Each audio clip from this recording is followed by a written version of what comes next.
또 예배에 대하여 살펴봅니다. 지난주에는 구약에 근거한 또 예배에 대해서 살펴보았고, 오늘은 예배란 무엇이고 왜 공예배에 참여해야 하는가, 그리고 오후에는 신약 성경에 나타나 있는, 서신서에 나타나 있는 예배의 형태는 어떤 것이었던가에 대해서 살펴보고자 합니다.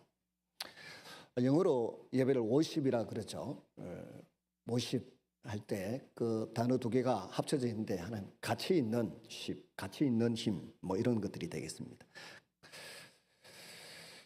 예배는 가치 있다는 것입니다. 한자로 봐도 예의를 갖추어서 절하고 높여드리는 것, 그것이 예배 아닙니까? 그럼 먼저 예배란 무엇인가?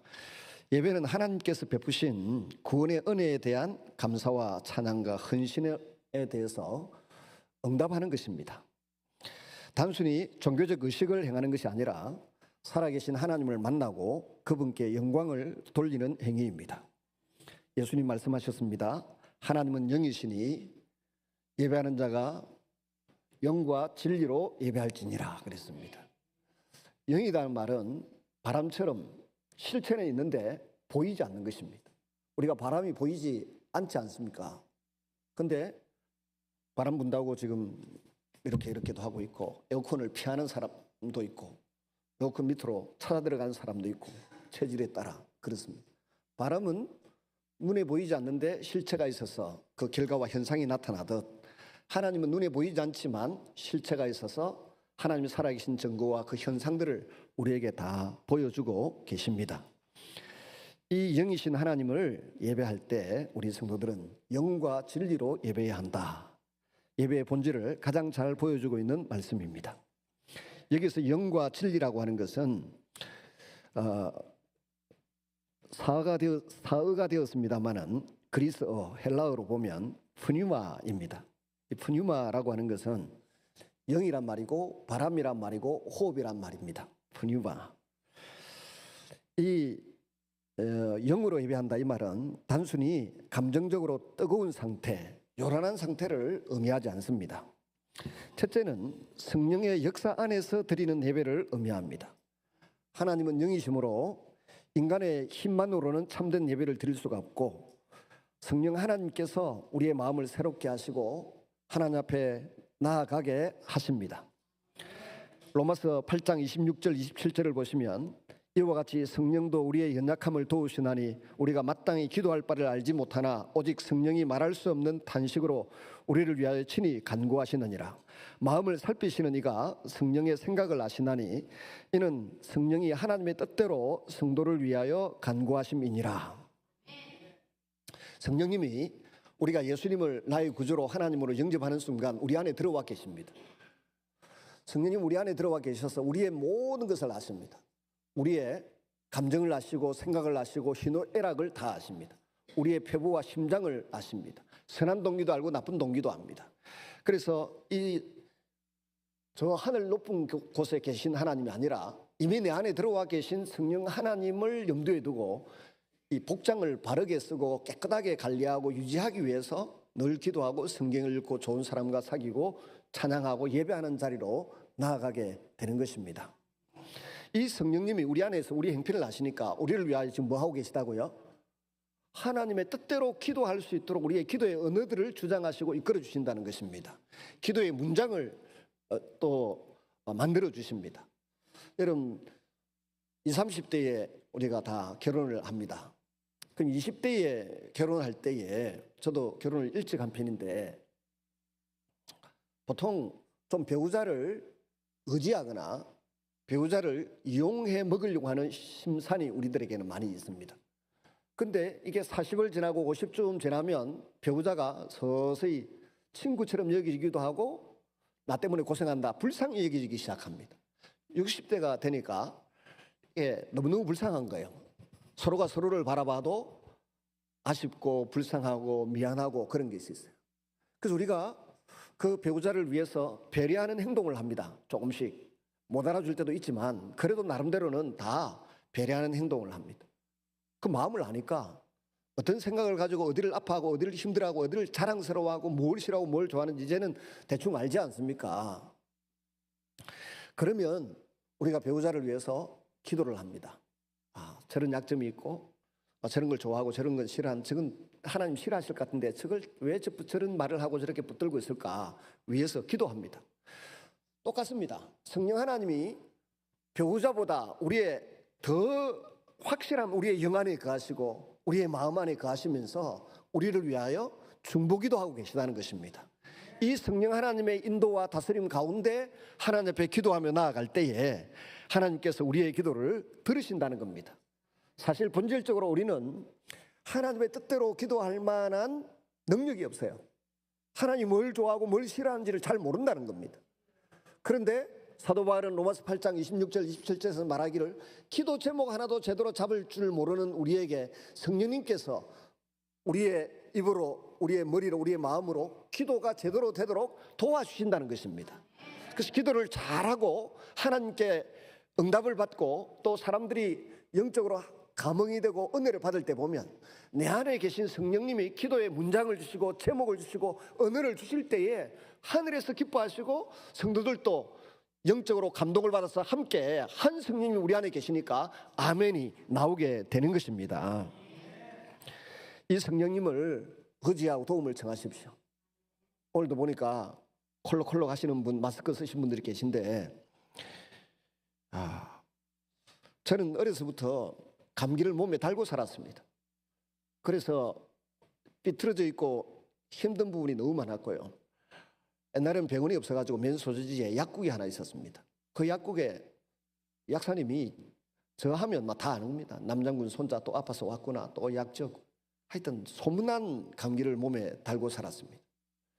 제 생각에는 아마도 어머니가 저희 집에 먹고 살기 힘들어서 저희 집에 시집을 왔는데 아마 눈치밥을 보면서 제대로 식사를 못 하셨던지 그래가지고 제가 좀 허약하게 태어났던 모양이에요. 얼마나 감기를 많이 했는지, 아니면 집안에 집 안과 집 바깥의 온도 차이가 심했던지.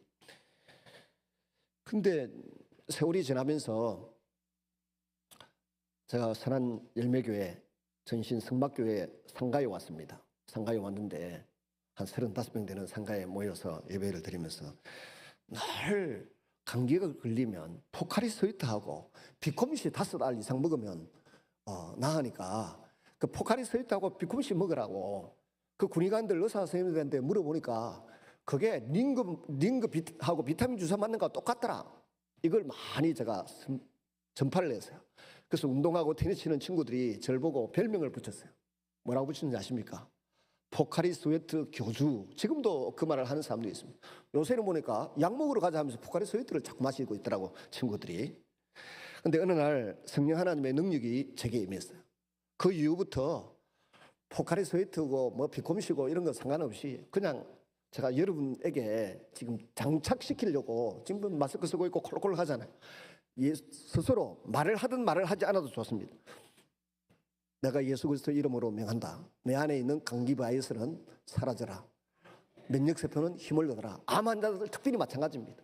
그렇게 자꾸 기도하면 내 안에 뭐가 계세요? 성령 하나님이 계시잖아요. 성령 하나님이 나의 이 기도에 힘을 실으시고 성령님이 직접 역사하셔서 면역체계가 회복이 되기 시작하고 그리고 암이든 감기 바이러스든 떠나갈 줄로 믿으시기를 바랍니다. 새벽기도 나오시는 분은 아시겠습니다만은 저는 신앙생활은 실제적이고 실제로 능력이 있어야 한다고 생각합니다. 제가 월요일 오후에 제 서재에 친구들이 4분 와 계셨습니다. 이 주변에 유명한 목사님들이 4분 와 계셨는데 그중에 한 친구가 지 친구한테 옮겼어요. 그 친구가 처음에는 저한테 안 옮겼는데 그 방 안에 이렇게 있는 동안에 그 다음날 아침에 감기가 옮았는가 봐요. 요새 감기는 자꾸 전염이 되더라고. 그래서 그 다음날 새벽에 일어났는데 목이 딱 잠기고 말이 안 나오는 겁니다. 그래서 기도도 안 하고 그냥 제 방에 있는 그 이부브루펜 계열 소염 진통이 되는 그 계열 약이 있어서 그거 하나를 먹고 계속 기도하는 거죠. 이틀 동안 기도하고 있었더니 깨끗이 나은 줄로 믿습니다. 아까 따라 하라고 했던 그 기도를 하는 겁니다. 근데 과거에 한참 하나님이 은혜를 부어주실 때는 그냥 한 30분만 앉아서 묵상 기도하면서 그렇게 속으로 내이고 있으면 감기가 다 떠나갔어요. 지금도 아프면 그렇게 기도합니다. 나사렛 예수 그리스도 이름으로 명한다. 감기 바이러스는 잠잠하라. 면역 세포는 제 힘을 발휘할지어다. 뭐 속으로 이렇게 하는 거죠. 그러면 씻은 뜻이 나왔습니다. 그걸 목격한 친구들도 많고 제 아내는 이상하다 할 정도입니다. 여러분도 암이든 감기든 그렇게 한번 기도해 보시기를 바랍니다. 뼈가 부러졌습니까? 뼈는 붙을지어다라고 기도해 보시기를 바랍니다. 뼈가 붙습니다. 기도해서 뼈가 즉시 붙어버린 성도가 한 2분 되죠. 그것은 성령 하나님이 내 안에 계시기 때문에 그렇습니다. 그걸 확실히 믿고 예배도 그렇게 드리시고 기도도 그렇게 드리시기를 바랍니다. 둘째는 영으로 예배한다는 것은 성령 안에서 예배 드리는 것이고, 둘째는 인간의 중심, 진실한 마음으로 예배 드리는 것을 말합니다. 외적인 행실만 갖춘 예배가 아니라 마음과 뜻과 정성을 다해서 드리는 예배입니다. 진리라고 하는 것은 뭡니까? 헬라어로 알레데이아 그러는데, 알레데이아, 진리는 단순히 거짓이 아님을 의미합니다. 거짓이 아니다, 진짜다 이 말이죠. 그런데 이 진리는 단순히 거기에 끝나지 않고 예수 그리스도를 통하여 예배드린다는 뜻입니다. 예수님은 요한복음 14장 6절에 나는 길이요 진리요 생명이니 나로 말미암지 않고는 아버지께로 나올 자가 없느니라. 따라서 참된 예배는 예수 그리스도를 통해서 하나님께 나아가는 예배입니다. 둘째는 하나님 말씀에 근거한 예배입니다. 예수님 자신이 진리라고 하지 아니하셨습니까? 하나님께서 계시하신 말씀이 진리이기 때문에 이 말씀에 따라서 드리는 예배가 되어야 합니다. 자기 생각이나 인간의 전통이 아니라 하나님의 뜻에 부합되는 예배를 드려야 합니다. 영과 진리를 함께 이해해야 됩니다. 예수님은 영으로만도 아니고 진리로만도 아니라 영과 진리로 예배하는 자를 하나님께서 찾고 계시다고 하셨습니다. 성령의 감동은 있지만 말씀이 없으면 감정주의에 빠집니다. 말씀은 바르지만 성령의 감동이 또한 없으면 형식주의에 머물 수 있습니다. 참된 예배는 성령 하나님께서 일하시고 하나님의 말씀과 예수 그리스도의 진리에 근거한 예배입니다. 오늘 우리에게 주는 교훈이 뭡니까? 예배의 장소가 사마리아 수가성 우물가 여인이 당신들은 예루살렘이라 그러고 우리 조상들은 그리심산이라고 말하는데 그랬더니 예수님이 지금 장소에 구애될 것이 아니고 어디서든지 하나님을 찾고 하나님을 예배할 때가 왔는데 바로 이때다. 즉 하나님의 아들이신 예수님이 오신 이때가 어디서나 예배할 수 있는 찬스, 기회가 주어졌다라고 말씀하십니다. 예배자의 마음이 중요하고 예배자의 대상이 중요하고 또 예배 방법이 중요합니다. 성령 하나님의 인도하심을 구하면서 예배해야 되고 예수 그리스도를 의지하면서 예배해야 하고 하나님 말씀에 순종하면서 예배해야 하고 진실한 마음으로 하나님께 나아갈 때 그 예배가 바로 하나님께서 찾으시는 영과 진리의 예배입니다. 이 말씀은 예배의 형식보다 예배자의 내면과 하나님의 계시에 근거한 예배를 강조하는 예수님의 선언입니다. 그래서 제대로 예배 드리려고 하면 적어도 예배 드리기 10분 전에 들어와서 찬양팀과 함께 찬양을 하면서 온갖 잡다한 잡생각들, 감정들을 씻어버리고 주님 앞에 신령과 진리로 예배 드리는 그런 자리로 준비되어야 될 줄로 믿습니다. 성경에서 예배는 다음과 같은 의미를 지닙니다. 첫째, 하나님을 높이는 행위이다. 예배 히브리어는 샤하인데 엎드리다, 경배하다 이런 뜻입니다. 우리 한자와 비슷하죠. 인간이 창조주 하나님 앞에 자신을 낮추고 하나님을 높여드리는 것이 예배입니다. 두 번째는 하나님을 만나는 시간입니다. 예배는 사람이 하나님을 찾아가는 시간인 동시에 하나님께서 자기 백성을 만나주시는 시간입니다. 마태복음 18장 20절에 두세 사람이 내 이름으로 모인 그곳에 나도 그들 중에 있느니라고 하셨습니다. 코로나가 한참 진행 중일 때 국가에서 전염성이 있는 것이 확산되지 않도록 예배를 좀 못 드리게 막았지 않습니까? 저희는 한 번도 예배를 쉰 적은 없습니다. 나중에는 오후 시간은 너무 또 많이 오셔서 아예 오후 예배를 한 달쯤 쉬었더니 그게 문제가 되더군요. 그래서 근데 하도 매스컴이 시끄럽고 또 교회가 그걸 전파하는 온상이다 이런 식으로 매도를 하니까 불신 남편들이 못 가게 하고 해서 성도님들이 주일 예배를 좀 많이 비우더라고요. 그래서 제가 그때 한 2년 되는 기간 동안에 칼럼 겸 편지를 6번 썼습니다. 편지를 써서 각 목자들을 통해서 식구들에게 전파했습니다. 그 편지를 한번 쓰면 다 또 돌아오시는 거예요. 또 한참 시끄러워가지고 또 안 나오셔. 또 두 번째 쓰면 또 다 돌아오셔서 예배드리고 그렇게 하셨는데, 그때 제가 언젠가 이 마태복음 18장 20절 말씀을 인용하면서 소개했습니다. 우리 두세 사람이 하나님의 이름으로 모인 곳에, 예수님 이름으로 모인 곳에 하나님이 임재하신다 그랬더니 여기 앉아 계신 어느 여집사님이 답장을 보내왔어요. 목사님, 영상으로 유튜브로 예배, 홈페이지로 예배 드리는 것보다 현장 예배가 왜 중요한지 깨닫게 해주셔서 감사합니다 하고 편지가 왔어요. 여러분, 우리가 모여있는 이곳에 하나님께서 함께 하신다고 약속하셨습니다. 두세 사람이 모여서 기도하는 그곳에 나도 그들 중에 있느니라. 세 번째는 하나님께 삶을 드리는 행위입니다. 사도 바울은 예배를 단순히 주일 1시간의 행사가 아니라 삶 전체의 헌신으로 설명합니다. 로마서 12장 1절에 너희 몸을 하나님 기뻐하시는 거룩한 산 제물로 드리라. 이는 너희가 드릴 영적 예배니라. 그러므로 예배는 주일 공예배와 동시에 평일의 삶의 예배가 함께 포함된다는 것입니다. 전에 같이 교회를 섬겼던 어느 장로님 계셨습니다. LG의 소장, 부장까지 지내셨는데 보니까 뭐 운동을 좋아하시는데도 뭐 골프 이런 거 잘 못 치시고 그러더라고요. 회원권도 있고 한데 보면 별로 그렇게. 근데 어느 날 저한테 그러시더라고요. 하나님 앞에 자기가 젊을 때 친구들 전부 다 주말에 골프 치러 가고 낚시 가고 등산 갈 때 마음을 먹었다는 겁니다. 중년에 보자, 중년 이후에. 그러면서 어느 지역을 가면 그 주말에 또 교회를 섬기니까 한 2,500명 모인 교회에 서울에 이제 수석 장로님이 되시는 타이밍에 우리 교회로 오셨어요. 서울 안 가고 계신. 근데 친구들 전부 다 골프 치러 다니고 낚시 다니고 등산할 때 인생 중년 이후에 한번 보자. 그렇게 마음에 결심을 하고는 부동산을 면밀하게 조사하기 시작했대요. 그래서 땅 보는 눈이 있고 뭐 이런 길이 열리고 해서 어느 정도의 부를 쌓아서 나중에 보니까 주일 한 달에 성경을 비롯해서 11조와 헌금을 드리는 액수가 보니까 약 300만 원 이상을 하시더라고. 그러면서 하시는 말이, 그분의 말끝마다 하는 말이 이런 말이었어요. 주님이 주셨습니다. 주님 만나게 해주셨습니다. 주님이 눈을 열어주셨습니다. 주님이 복을 은혜 베풀어 주셨어요. 늘 그렇게 말씀하시더라고요. 그 예배라는 게 뭐냐? 내가 힘들었을 때에도 하나님이 허락한 이 시련과 연단과 고난을 잘 내게 해달라고 매달리고 있습니다.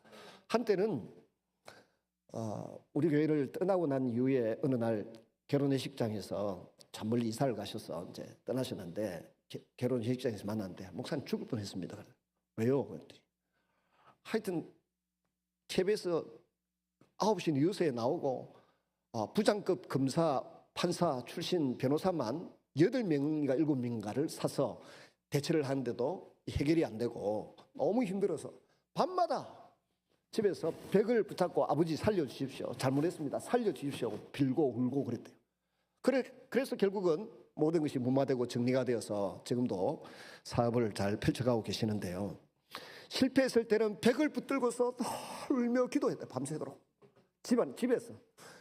그리고 어떤 물질을 주시거나 좋은 사람을 만나 주시거나 성공했을 때는 하나님이 주셨습니다. 그분의 주어가 늘 하나님이셨어요. 하나님이 주셨습니다. 하나님이 하셨습니다. 참 감사하지요. 여러분, 우리의 삶의 성공과 실패 가운데 주어가 항상 하나님이 되시는 것, 그것이 바로 삶의 예배인 줄로 믿으시기를 바랍니다. 아이들이 공부를 잘해서 좋은 대학에 들어갔다. 하나님이 주셨습니다. 제가 내일부터 호랩 미니스트리에 월요일부터 목요일 아침까지 하는 선교사들 그 집회에 참석을 하려고 합니다.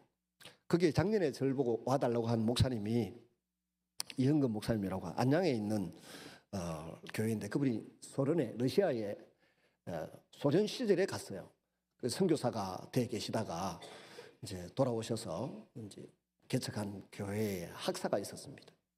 거기에 우리 교회에서 보낸 제가 이제 저한테는 선배이고 형님이니까 목사님 우리 아이 하나가 거기 학사가 필요한데 했더니 우리 교회에 있다 보내라 하더라고. 그래서 우리 김영호 군이 형제가 거기 가서 한 6, 7년 이상 그 학사에 있었습니다. 근데 얘가 얼마나 신앙생활을 바르게 했던지 그 아버지 어머니를 아시잖아요. 아버지 어머니가 말이 제대로 잘 안 되고 몸은 여기 연수가 막혀서 연수로 혈관이 통하고 제가 만나자마자 중내산에 하던 집안이었습니다. 그런데도 그 가난하고 힘든 가운데서도 꾸준히 신앙생활을 큰아들은 서울대, 둘째 아들은 성균관대를 갔는데 이 둘째 아들이 거기 가서 신앙생활을 얼마나 열심히 했던지 창원 성막교회 하면 KS 마크야. 성도들이 묻지도 따지지도 않는다는 거예요. 얼마나 모범된 삶을 살았던지.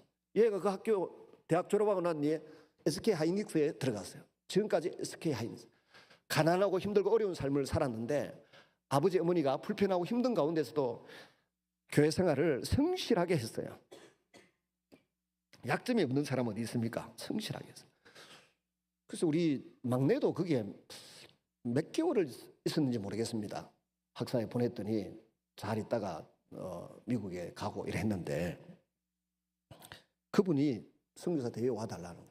은혜를 입었으니까 은혜를 갚아야 될 거 아닙니까? 그래서 거절도 못하고 이제 가게 되었는데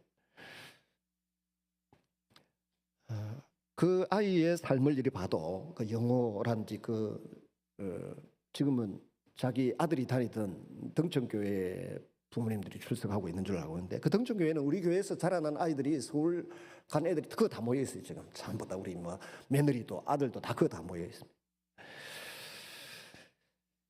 근데 분명한 것은 그렇게 하나님 앞에 열심히 예배에 참여하고 열심히 살아가니까 하나님이 이 세상에서도 성공하도록 물질의 복을 주시고 지위와 신분의 복을 주시더군요. 근데 이 단순한 진리를 가볍게 여기는 사람들이 많습니다. 예배를 드리고 말씀을 붙들고 기도하고 살아가는 것은 마치 중앙선을 침범하지 않는 것과 같고 자기 차선을 잘 유지하면서 인생을 살아가는 것과 같습니다. 나중에 보면 내가 차선을 지킨 것 같은데 그 차선이 나를 보호해 줬다는 것을 알게 되는 것처럼 우리의 공적인 예배, 우리의 신앙생활, 말씀을 따라 살아가는 길이 내가 말씀을 지키고 바르게 사는 것 같은데 오히려 그 말씀이 나를 지키고 나를 보호했고 나를 오늘에 이르도록 건강하게 살아가도록 이끌어 주셨다는 것을 느낄 때가 올 것입니다. 그래서 우리가 공적으로 모이는 예배로 주님께 영광을 돌리는 것도 중요하지만 못지않게 우리의 삶의 현장에서 하나님이 주어가 되고 하나님 영광을 받으시고 성공하든 실패하든 좋은 일이 있든 아픈 일이 있든 간에 주님 중심으로 감사하며 살아가는 성도들이 되시기를 바랍니다. 그럼 공예배란 무엇입니까? 두 번째는 공예배는 하나님의 백성이 함께 모여서 하나님께 드리는 공동체적인 예배입니다. 구약의 이스라엘은 성막과 성전에서 함께 예배했습니다. 신약 교회도 마찬가지입니다. 사도행전 2장 42절에 보면 그들이 사도의 가르침을 받아 서로 교제하고 떡을 떼며 오로지 기도하기를 힘쓰니라. 초대교회 성도들은 주의 날에 모여 말씀을 듣고 기도하며 찬양하고 성찬을 나누었습니다. 공예배는 개인 예배의 학대판이 아니라 하나님께서 특별히 명령하신 공동체적인 예배였습니다. 세 번째, 왜 공예배에 참여해야 하는가에 대해서 살펴보겠습니다. 6가지 되는데 짤막짤막하게 말씀드립니다. 첫째, 공예배에 참여하는 것은 하나님의 명령이기 때문에 그렇습니다. 성경은 성도들이 함께 모이는 일을 결코 소홀히 해서는 안 된다라고 명령하고 권고하고 있습니다. 히브리서 10장 25절에 보면 모이기를 피하는 어떤 사람들의 습관과 같이 하지 말고, 그래서 예배 참석은 선택사항이 아니라 순종해야 될 부분이라는 것입니다. 그 히브리서의 독자들이 살던 그 시대는 예수 믿는 유대인들이 어마어마한 고난과 고통을 당하고 있었습니다. 그래서 이 정도니까 좀 피하자, 좀 쉬자 이런 분위기가 있었던 것 같아요. 그런 분위기 속에 하나님께서는 히브리서의 저자를 통해서 성령의 감동으로 모이기를 피하는 어떤 사람들의 습관들처럼 그렇게 하지 말고 그날이 가까움을 볼수록 더욱 모이기를 힘쓰고 사랑과 선행을 서로 칭찬하고 격려하면서 살아가자, 그렇게 권하고 있는 것입니다. 두 번째, 공예배의 참석은 하나님께 영광을 돌리기 위해서 필요한 것입니다. 예배의 가장 큰 목적은 인간의 유익이 아니라 하나님의 영광입니다. 고린도전서 10장 31절에 보면 그런즉 너희가 먹든지 마시든지 무엇을 하든지 다 하나님의 영광을 위하여 하라 그랬습니다. 성도들이 함께 찬양하고 기도할 때에 하나님은 큰 영광을 받으십니다. 웨스트민스터 신앙고백서 요즘 칼럼란에 제가 그게 너무 좋아 보여서 성경을 요약해 놓은 것 아닙니까? 세계적인 학자들이 영국 런던에 있는 웨스트민스터 사원에 모여서 다 동의하고 서로 일치해서 그 신조서를 만들어 놓았어요. 소중한 겁니다. 그래서 요즘 계속 싣고 있는데 목장 모임 때마다 읽어보시기를 바랍니다. 근데 제 1문이 뭡니까? 사람의 제일 되는 목적이 무엇이냐? 하나님께 영광 돌리고 하나님을 영원토록 즐거워하는 것이다. 영광 돌린다는 말은 아까 말씀드린 것처럼 공적 예배로 혹은 하나님 앞에 헌신함으로 혹은 평상시의 삶에 하나님이 주가 되는 삶을 사는 것, 그것이 영광 돌리는 것입니다. 그럼 하나님을 즐거워한다는 것은 무슨 말이냐? 이게 이해가 잘 안 되는 분들이 종종 있습니다. 여러분, 우리가 자녀들을 즐거워합니다. 자녀들이 뛰노는 것을 즐거워하고 자녀들의 머리가 좋은 것을 아니면 운동을 잘하는 것을 밥을 이쁘게 먹는 걸 즐거워하고 기뻐하며 바라봅니다. 하나님이 하시는 모든 행위들을 바라보면서 그걸 즐거워하는 것입니다. 가난한 자가 부하게 되고 부한 자가 귀한 자가 겸손히 살아가는 것을 보고 즐거워하는 것입니다. 저분이 하나님 때문에 우리와 함께 어울릴 수 없는 분인데 그런 지위와 신분이 있음에도 불구하고 하나님 때문에 가난하고 비천하고 낮은 나와 함께 형제 자매로 함께 살아주는 것에 대해서 이건 하나님 때문이다. 하나님께 감사를 올려드리고 영광을 돌려드릴 수 있는 것, 이게 하나님을 즐거워하는 것입니다. 그 성도들을 즐거워하는 거죠. 그런 삶을 살아가는 것이 예배의 목적 중에 하나입니다. 성도들이 함께 찬양하고 기도할 때 하나님은 큰 영광을 받으시고 우리는 그것을 즐거워하는 것입니다. 세 번째는 하나님의 말씀을 듣기 위해서입니다. 공예배의 중심은 설교입니다. 믿음은 들음에서 나며 들음은 그리스도의 말씀으로 말미암았느니라. 로마 10장 17절. D.L. 무디 선생은 이 말씀을 읽고 있다가 기도를 했대요. 내 믿음도 좀 자라게 해주세요. 그랬더니 나중에 믿음이 더 자랐다고 말합니다. 하나님은 설교를 통해서 교회를 가르치고 성도들을 가르치고 위로하고 책망하고 새롭게 하십니다. 때로는 설교가 내 마음에 안 들고 나와 나의 가치관과 부딪힐 때가 있습니다. 근데 원래 그게 정상입니다.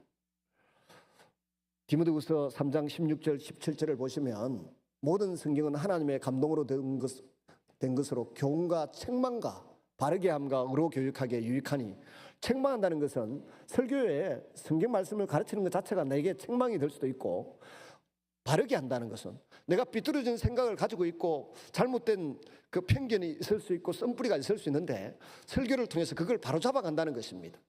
마치 부모님들이 아이의 걸음걸이를 행동을 방증하게 가다듬어 가듯이 하나님은 설교를 통해서 우리의 의식구조, 우리의 감정 표현, 우리의 삶을 바로잡아 가시는 것입니다.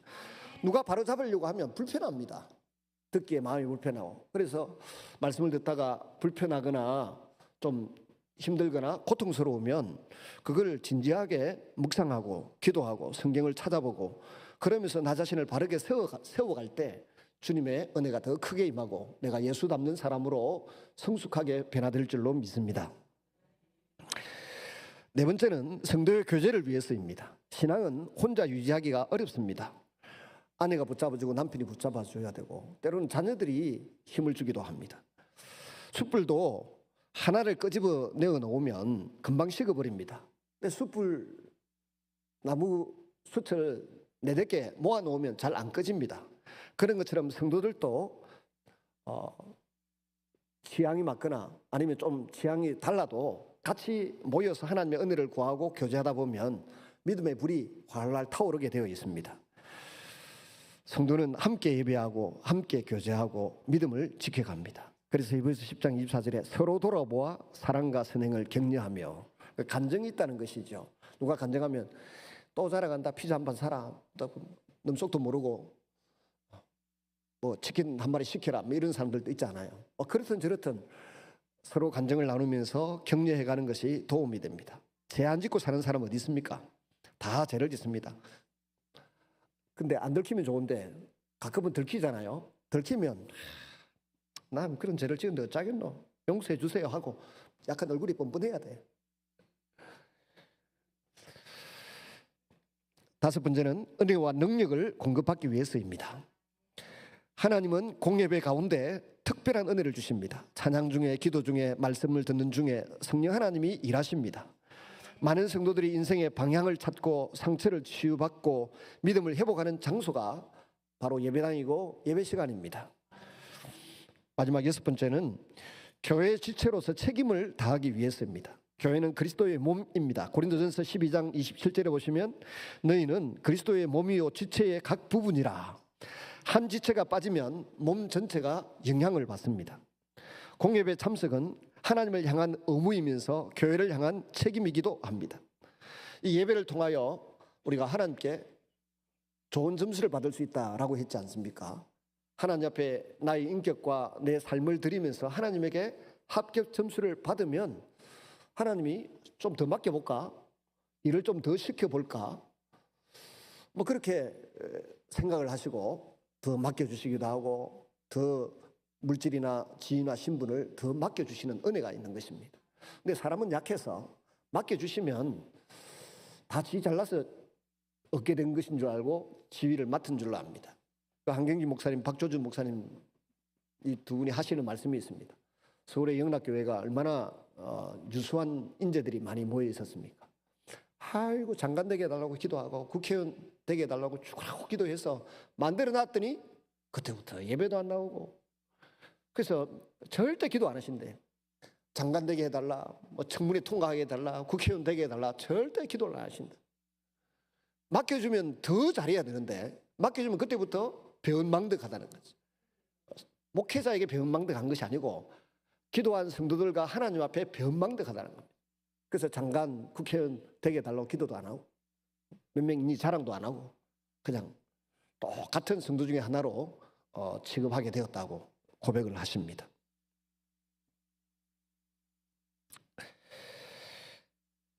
공예배 참석은 하나님을 향한 의무이고 교회를 향한 책임입니다.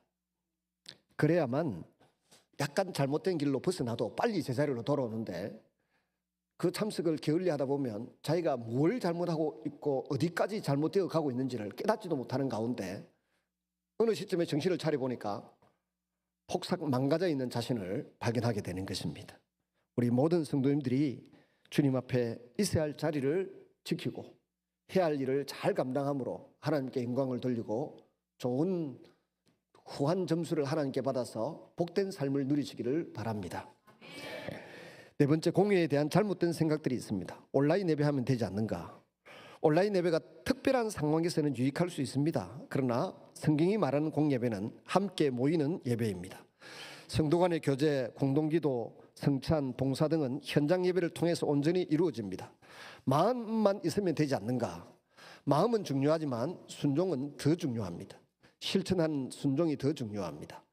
사랑하는 사람을 마음으로만 사랑한다고 하면서 고백하지 않고 또 만나지 않는다고 하면 그걸 진정한 사랑이라고 보기 어렵습니다. 사람이 하나님도 아닌데 그가 나를 짝사랑하는지 안 하는지 알게 뭡니까? 그러다가 인생의 중년에 동창회 동기에 가고 만나갖고는 주책같이 그때 사실 내가 니를 짝사랑했다, 뭐 이래갖고는 부부지간에 약간 소원할 때 그 소리 들으면 마귀가 틈을 타가지고 가정이 깨지고 문제가 생기지 않습니까? 동기의 동창회 너무 좋아하지 마시기 바랍니다. 옛날 이야기를 실실 끄집어내는 거기에 사단이 역사합니다. 하나님의 사랑도 예배 자리에서 그때그때 표현되어야 합니다. 마태복음 18장 18절에서 20절 말씀을 기억하셔야 합니다. 진실로 다시 너희에게 이르노니 너희 중에 두 사람이 땅에서 합심하여 무엇이든지 구하면 하늘에 계신 내 아버지께서 그들을 위하여 이루게 하시리라. 두세 사람이 내 이름으로 모인 곳에는 나도 그들 중에 있느니라. 말씀 맺습니다. 예배는 하나님을 영화롭게 하고 하나님을 만나는 거룩한 시간입니다.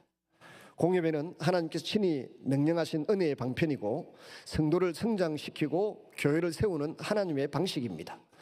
따라서 우리는 의무감 때문이 아니라 하나님의 은혜에 대한 감사와 사랑으로 공예배에 참여하기를 즐겨해야 합니다. 시편 100편 4절에 보면 여호와께 감사함으로 그의 문에 들어가며 찬송함으로 그의 궁정에 들어가서 예배를 소중히 여기는 성도는 결국 하나님을 소중히 여기게 됩니다. 공예배를 통해서 하나님을 만나고 말씀으로 새 힘을 얻고 세상 속에서 승리하는 성도들이 되시기를 바랍니다. 구약 성경에도 보시면 사무엘상에도 미스바 성에 공적으로 온 민족이 모였습니다. 모여 회개하고 예배드리고 기도할 때에 적들이 서로 눈이 어두워져서 싸우다가 서로 다투다가 전쟁에 패하고 흩어지고 도망가게 되었습니다. 하늘에서는 내성 벼락이 쏟아져서 이스라엘을 지키고 보호해 주셨습니다. 에스라서나 느헤미야서에 보면 역시 요엘서도 마찬가지고요. 그들이 예루살렘 수문 앞 광장에 비가 쏟아지는 그 비를 서너 시간씩 맞으면서도 말씀을 읽고 또 우리의 목자격에 해당되는 레위인들이 흩어져서 그 말씀을 이해하지 못하는 사람들에게 풀어서 설명해주고 그렇게 하고 있는 장면들을 봅니다. 그걸 통해서 민족의 부흥이 일어나고 회개가 일어나고 갱신이 이루어져서 하나님 앞에 합격 증수를 받는 것입니다. 이 공예배는 나라와 민족을 살리는 예배입니다. 뿐만 아니라 우리 성도를 살리고 지역을 살리고 우리 가정을 살리는 가이드라인 되고 보호책이 됩니다. 하나님은 예배를 받으시면서 우리의 마음과 생각을 지켜주시고 우리가 주 안에서 하나 되어 가도록 하시는 줄로 믿습니다. 같이 한번 우리 기도하십시다. 하나님, 우리 공예배에 은혜를 부어 주십시오. 찬양을 인도하는 사람, 기도를 하시는 분, 또 수조 안내를 담당하시는 분, 차량의 봉사를 하시는 분, 말씀을 전하는 연약한 종, 하나님께서 함께 하셔서 우리의 예배를 통하여 하나님의 임재를 경험하고 치유를 경험하고 회복을 경험하고 부흥을 경험하는 일이 일어나게 해달라고 같이 함께 기도하겠습니다. 자비로우신 아버지 하나님, 오늘도 저희들을 이 자리에 불러내어 주셔서 예배 자리에 동참케 하신 것을 감사합니다. 우리의 예배를 통하여 주님 영광 받으시기를 원합니다. 아버지 하나님, 긍휼을 베풀어 주시옵소서. 오늘도 우리의 심령 속에 왕으로 자정하시고 성령의 감화와 감동으로 함께 하시는 주님, 예배의 소중함을 우리 모든 성도들이 깨달아 알아서 신앙의 유산으로 자녀들에게 물려주고 내가 전도한 사람들에게도 물려줄 수 있는 믿음의 사람이 되어가도록 축복하여 주시옵소서. 성령님, 우리를 붙들어 주옵소서. 성령 하나님의 힘과 능력을 활용하는 법도 배우게 하시고 그 믿음으로 승리하는 성도들이 되어가도록 축복하여 주시옵소서. 긍휼을 베풀어 주시기를 간절히 소원하고 기도하옵나이다. 주여 도와 주시옵소서.